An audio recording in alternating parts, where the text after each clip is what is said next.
Entonces, vamos a comenzar con la exposición del día de hoy. Muy buenas noches con todos los presentes. Soy la doctora Ivy Katy Guayuyo Olivera, médico residente de Medicina Física y Rehabilitación del segundo año de la sede del Hospital 2 de Mayo. Y el día de hoy nos hemos reunido para poder hablar acerca de lo que es protección articular en pacientes con artritis reumatoide. Entonces, vamos a comenzar. El objetivo de la charla del día de hoy va a ser aprender a proteger nuestras articulaciones. ¿Cómo podemos proteger nuestras articulaciones si tengo artritis reumatoide?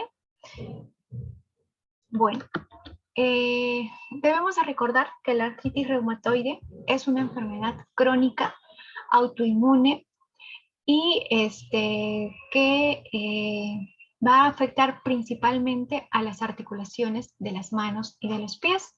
¿Tiene tratamiento? Sí tiene tratamiento. Si es que nosotros cumplimos con el tratamiento adecuado que nos impone nuestro médico de cabecera, el impacto de la enfermedad de la artritis reumatoide sobre nuestras articulaciones es menor, ¿no? Entonces, como dije, las principales articulaciones que se van a afectar son pequeñas articulaciones, que son las articulaciones de las manos y de los pies. Van a aparecer dolor y también van a aparecer deformaciones.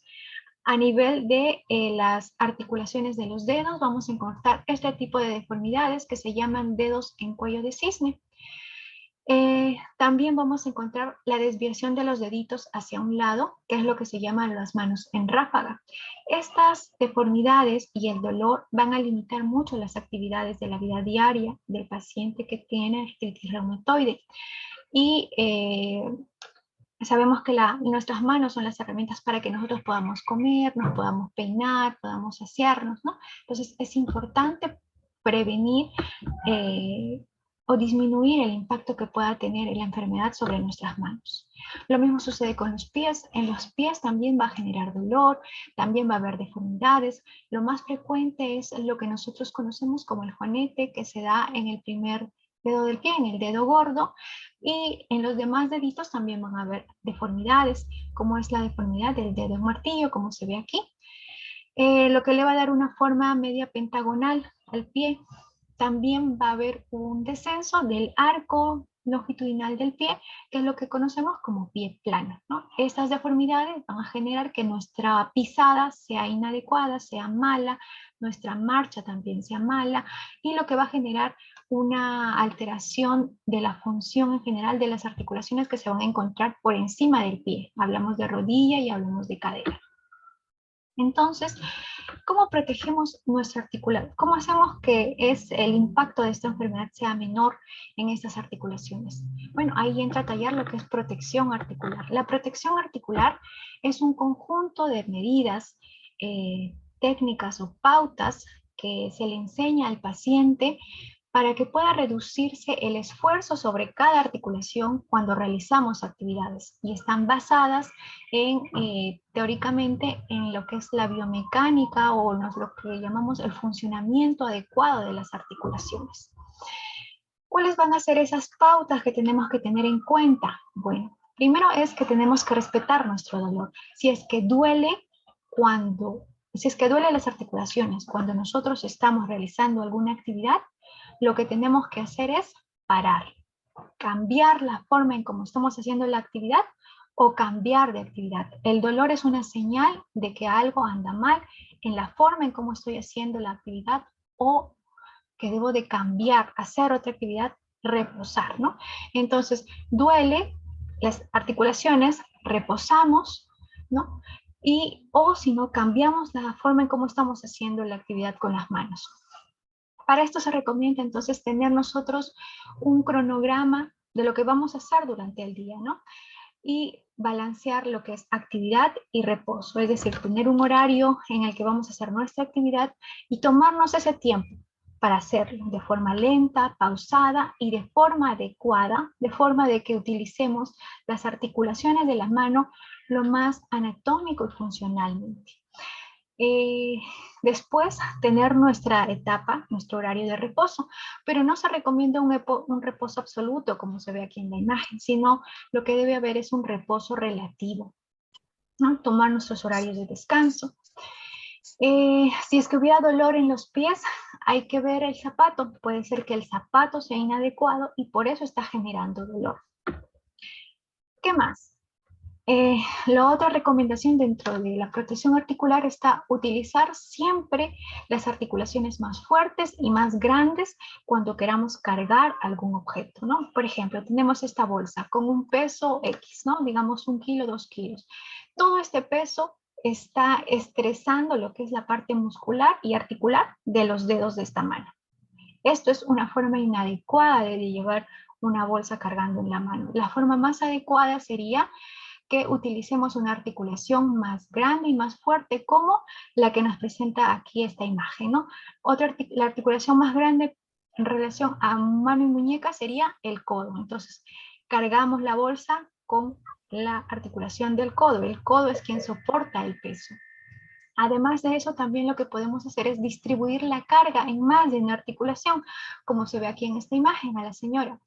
Coge la bolsa, la pega a su pecho, coge con las dos manos y así disminuimos el estrés que se va a generar en una sola mano, en los dedos, que son las articulaciones más pequeñitas, y disminuimos el daño a ese nivel, ¿no?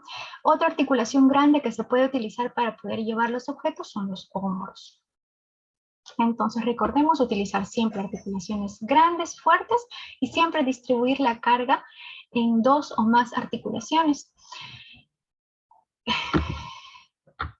¿Qué más?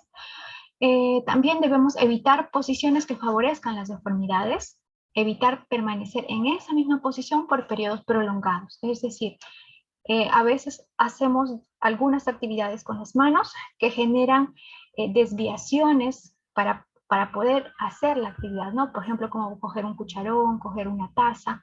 El peso hace que se desvíe la articulación. Entonces, hay que evitar esas actividades y las vamos a ver más adelante cómo. Y estar en un tiempo en esa misma posición por un periodo prolongado también estresa más la articulación, lo que genera más daño. Entonces, ¿qué podemos hacer? Por ejemplo, si quiero escurrir una toalla.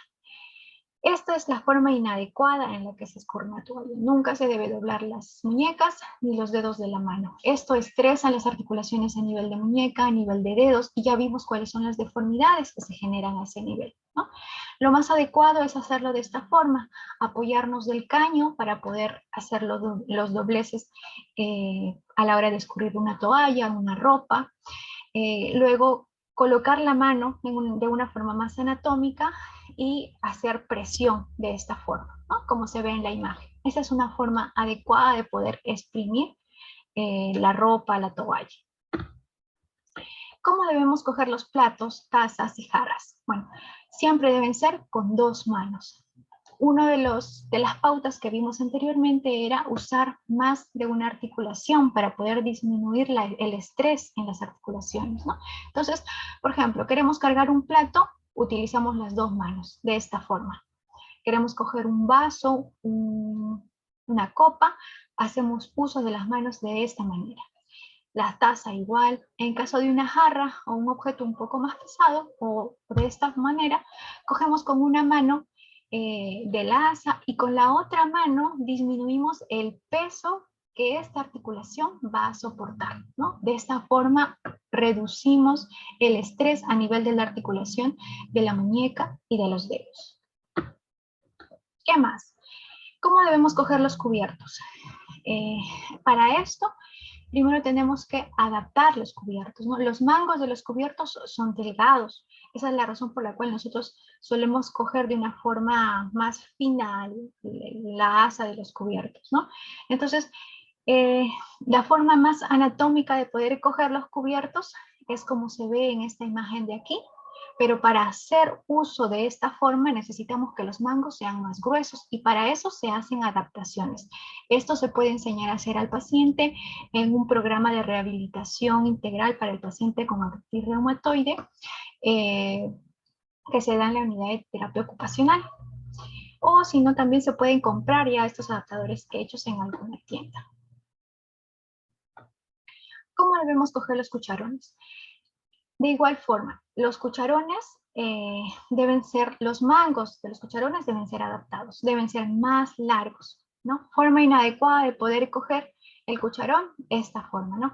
Siempre generan, la forma en cómo cogemos siempre genera una desviación de la articulación de la muñeca, de los dedos, de las manos, y esto estresa y al final lesiona las articulaciones. Forma correcta de coger un cucharón, pero de mango largo, ¿no? Más anatómico. También de esta forma hay más fuerza a nivel de la mano. Entonces, de esa misma forma movemos el cucharón dentro de la olla, ¿no? Forma incorrecta, forma correcta. Y si me voy a bañar, ¿qué debo usar? Por ejemplo, en este caso se recomienda el uso de cepillos de baño también con mangos largos. Debemos alargar el mango lo más posible para que nuestra articulación de mano y muñeca no sufran, ¿no? E incluso las articulaciones de hombro y codo también, ¿no? Porque si bien es cierto, las articulaciones más frecuentes son las de manos y pies, pero también pueden lesionarse articulaciones más proximales como codo y hombro en los pacientes con artritis reumatoide. Entonces hay que cuidar también esas articulaciones. A nivel del baño hay que hacer adaptaciones al costado del water, adaptaciones dentro de la ducha. ¿Para qué? Para que pueda ser más fácil el uso de estos y el paciente con artritis reumatoide sea más independiente. Sí, y para estudiar o estar en el trabajo y en la oficina, bueno, para esto hay que usar, primero tenemos que tener, si vamos a pasar muchas horas estudiando, trabajando, sentados, hay que tener una silla lo más ergonómica posible y esta siempre tiene que tener un reposador de codo y de muñeca, ¿no? Y siempre hay que alternar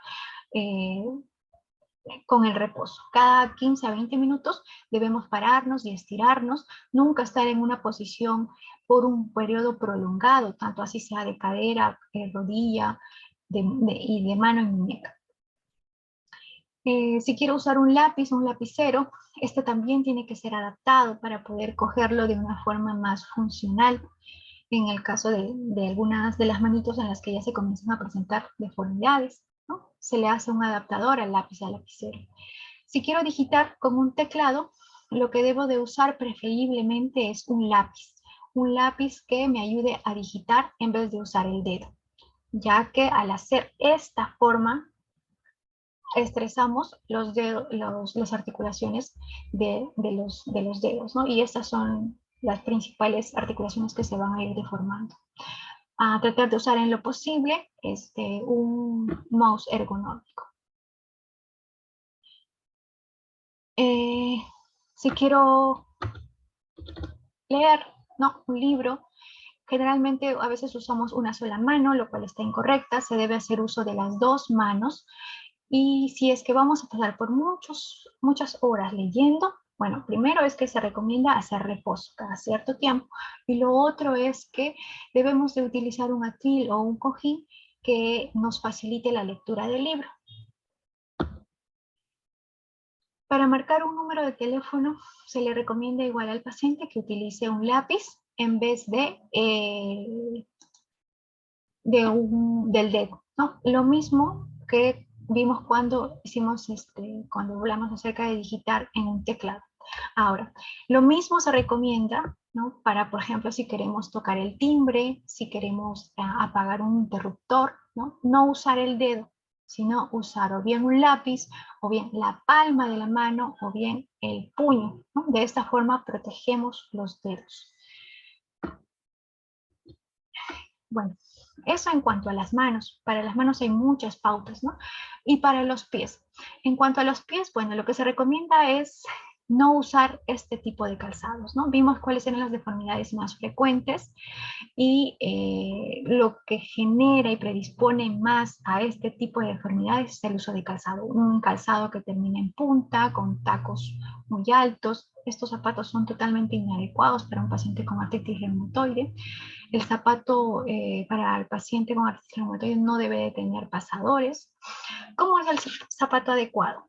Este debe ser de punta ancha, redonda y alta, ¿no? No debe tener pasadores, debe ser con cierre velcro nada más, es decir, con el pega-pega. La suela debe ser antideslizante y se recomienda que tenga un refuerzo posterior. Por dentro el zapato debe ser cómodo para el paciente y las plantillas que deben usar siempre deben ser hechas a medida del paciente. Y bueno, eso eran todas las pautas que les quería comentar acerca de la artritis, la protección articular en pacientes con artritis reumatoide. Si